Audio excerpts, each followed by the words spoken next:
السلام عليكم ورحمة الله وبركاته. أكم جرتن فيا نجاها بقى جراتني هردفت وتشاشيتو دي بني جرة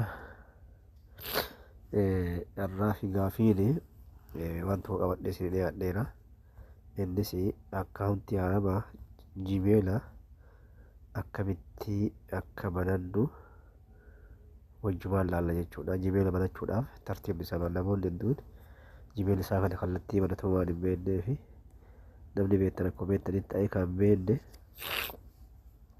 irraa hubachuu danda'a jechaadha. Kanaaf eessa seenna as seenna jecha jimeelli as keessa jira. Isa kana dhiifama qofaa itti naqamee jira. Jimeela haaraa banuudhaaf jechuudha. As bakka tana tuttaa bakka pirofaalii kana jechaadha.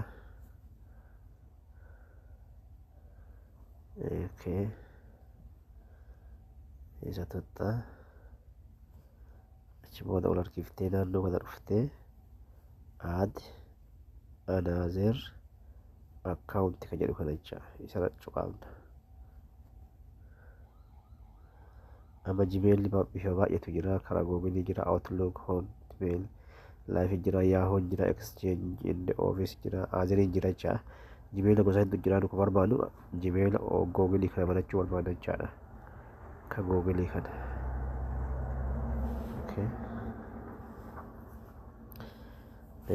Kanaaf paaswoordii wanta na gaafataa jira. Asitti banamuudhaaf deemaa jira. Asitti amma iimeeyil jedha, forgeet iimeeyil jedha, kireet akkaawunti jedha. Nuti amma akkaawuntii haala jimeela haala banaa waan jirruu fi kireet akkaawunti kan jedhu kana irratti cuqaasuu qabna jechuudha. Achi booda for my personal use, for work or my business dha. Kan kan dhuunfaa waan ta'eef for my personal use irratti cuqaasuu qabna. Achi booda asitti maqaa kee barreessita jechuudha. Keessattuu kanatti maqaan kan kee ka ID keetiin wal fakkaatu osoo ta'eeti. Ka wanta tokko dhaabbata wayiitiin wal fakkaatu maqaan kee ka itti fayyadamtu beekama osoo ta'e bareeda. Keessattuu ka ID irra jirutu bareeda. Fakkeenyaaf asitti beeyadini ayyaanoo kadiiroo jedhume kadiiroo. Achi booda next kanarratti tuqaa. Next amma asitti guyyaa dhalootaa fi saala itti guutta. Guyyaa dhalootaa kun murteessaadha. Keessattuu namni jimeela banachuudhaaf umriin isaa waggaa 18 ol yoo ta'e bareeda. Guyyaa dhalootaa kee kun ka ID kan keetiin walitti galu sii qaba yookaan ka paaspoortii keetiitiin walitti sii galee baay'ee bareeda jechuudha. Kanaaf as dhufna gaafa guyyaa duwwaa tokkooti jiini maali abbeeyidha. Asitti 19 jechuudha. Itti guunnee jirra. Asitti ammoo gender kan jedhu saala asitti kuni female yoo dubartii, meeliin ammoo dhiira jechaadha. Meelii dhiiratti guuta. Warri dubartii ammoo female fayyadamtu jechaadha. Achi booda next itti fuufa. Next isa kana achi booda kana keessa kamiin fayyadamta isii fi carraa sii kenna. Kadiiroo ayyaanoo immoo ayyaanoo kadiiroo kamtu irra sii ta'a. Asitti ammoo lakki kanneen hin barbaadu asitti baradha hoo jette asitti ammoo maqaa biraatiin jimeeliitti barreessitee lakkoofsas keessatti galchuu qabda jechuudha. Amma kan lammaffaa kana haa filadhu.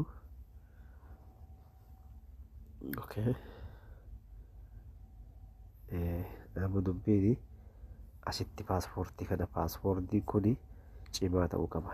Paaspoortiin kun cimaa ta'uu qaba.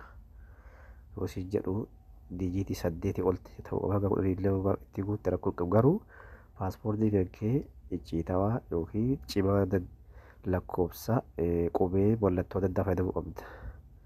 Biyya itti guutanii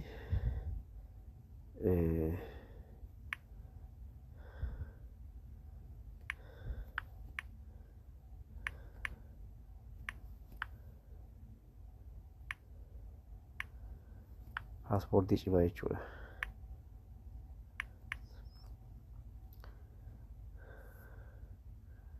Okay.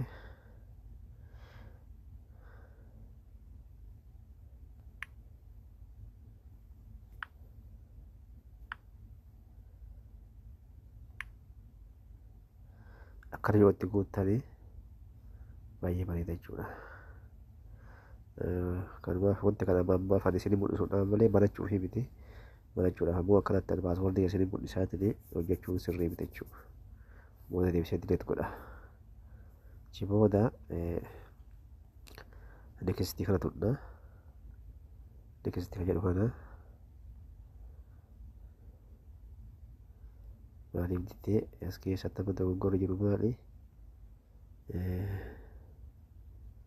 Mallattoolee hundi itti galuu qabu. Mallattoolee kunneen itti galuu qabu. Mallattooleen akkanaa kunneen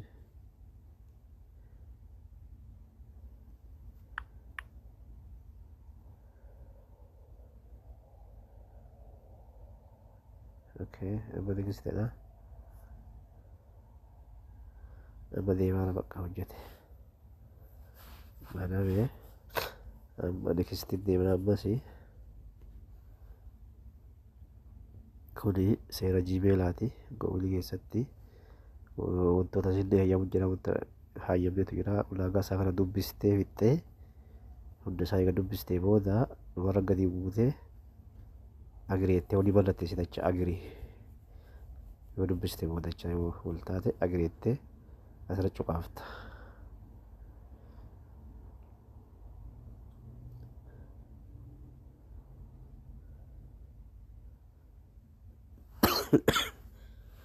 Amma banamee jira jechaadha. Imeelli kiyya banamee jira. Laala ammas hin deemne ilaallaa. Kunuuti. Afurtamman isa kana jechaadha.